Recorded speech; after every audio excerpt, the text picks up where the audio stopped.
Hi, it's Jana, the Queen of Eliminating Chaos, and today we're talking about being courageous and challenging the way it's always been, right? Challenging the status quo. And this is so critical for you to do in order to stay in front of your competition. And as a leader, you can either cultivate this behavior or you can deter this type of culture, right? And I'm not talking about creating chaos with unmanaged change. Remember, I help identify, manage, and eliminate chaos.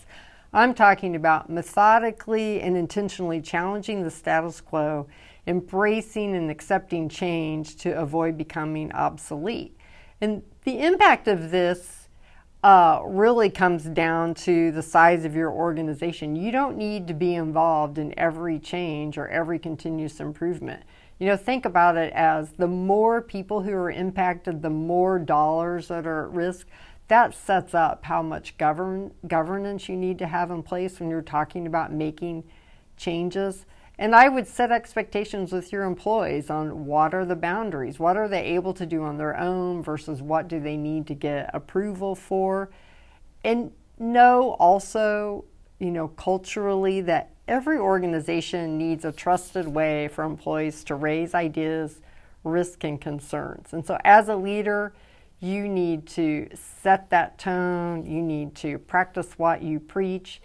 And I would say no matter what you think about somebody's idea, never confide in anybody in the organization that you think it's a bad idea, because people don't keep secrets.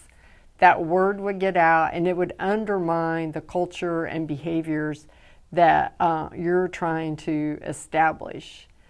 So start with change. I would recommend communicating to your employees. You want to hear their opinions.